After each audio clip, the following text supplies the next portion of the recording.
Okay guys, so there are a lot of great Broadway musicals, and some of them already have film adaptations, and some of them really need film adaptations. Let's talk about that. You can't handle the truth! I'm gonna make him an offer he can't refuse. Take your stinking paws off me, you damn dirty ape! So let's clean each other up. Yippee-ki-yay. When someone asks you if you're a god, you say, yes! I am serious. And don't call me Shirley.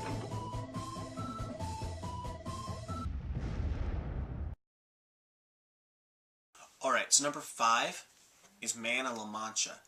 Now, Man of La Mancha is the musical version of Miguel de Cervantes' classic Spanish novel, Don Quixote de la Mancha. So, if you don't know the story, it goes a little something like this. Don Quixote is this guy that lives long after the time of knights, who is obsessed with knights. And he has a very active imagination. And so his imagination leads him to believe that he is a knight. So he gets a sidekick named Sancho Panza, and they go on these wonderful knight journeys,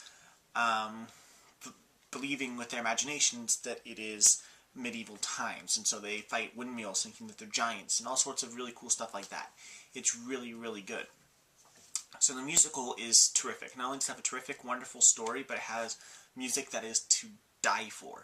Now you might be asking me, Josh, we already have Don Quixote films. Now why is it that we need this? Well, we do have Don Quixote films, but those Don Quixote films are not the musical. And also, they're all very low-budget productions. There hasn't really been a theatrical treatment for Don Quixote, and being that it is one of the most classic novels of all time, and that it's an awesome, intelligent, fun story that everybody can enjoy, it deserves a film adaptation. If it's going to get a film adaptation, it deserves Man of La Mancha, or Terry Gilliam's The Man Who Killed Don Quixote, whichever comes first.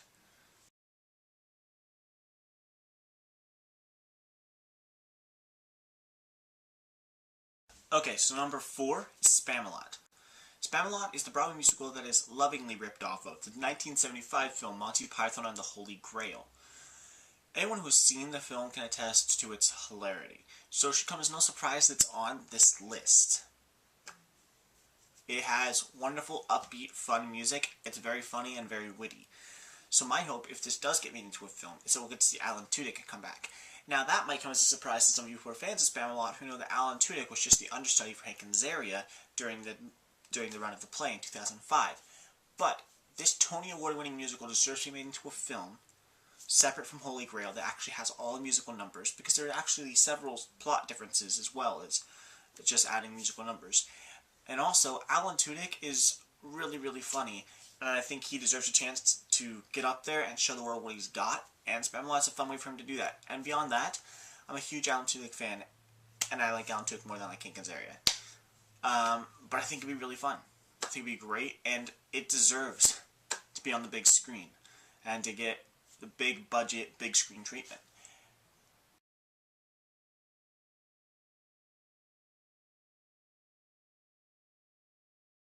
Bonus fact! The name Spamalot actually comes from a line within the film where they say, "We eat ham and jam and spam a lot." We eat ham and jam and spam a lot.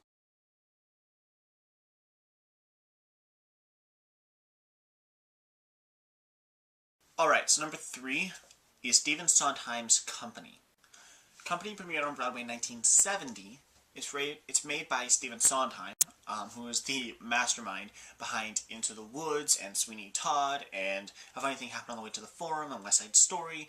He is one of the greatest playwrights of all time. His musicals always have wonderful music.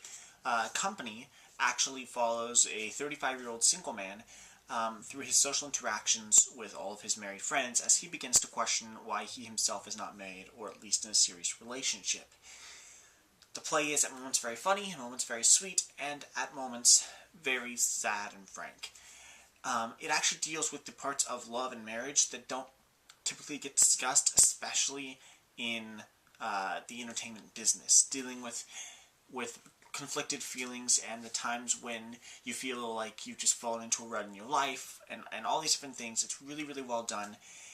There are actually recorded live off-Broadway versions of it. I recommend the Neil Patrick Harris one, which I've seen countless times. I love it. But it deserves an actual silver screen film. It is just one of the most beautiful plays of all time. Just the music, it's very laid back. The whole play is very laid back, and it's easy to just kind of relax and enjoy it. But just the music of it is so beautiful, and what it's talking about is just so gorgeous and brilliant. So, I mean, it really deserves a big screen treatment. And it's about time that Hollywood starts embracing intelligent, witty, thought-provoking romantic comedies. Okay, so number 2 is 2013's First Date.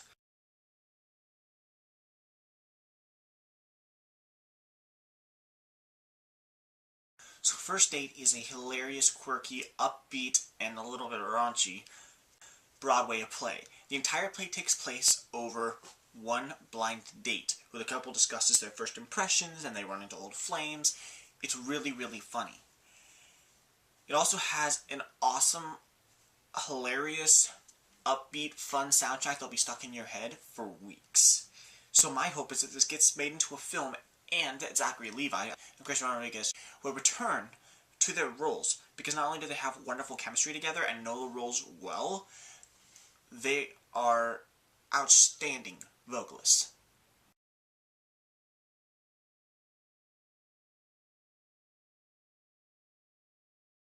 And finally, drum roll please.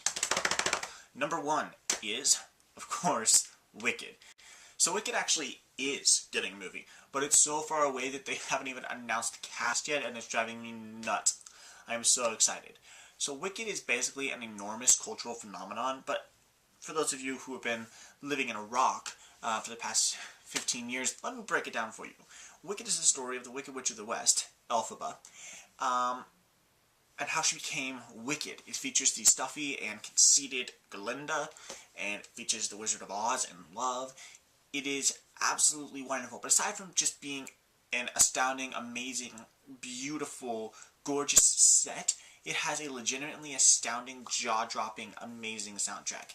It honestly has the best soundtrack that's come out in the last decade, if not longer. It is so good. So, my hope, personally, is that Idina Menzel will return to the role of Elphaba. I mean, once you're covered in green and stuff, you can't tell that she's old now, right?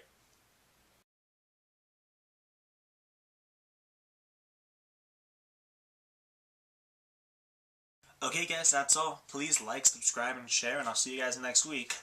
Bye!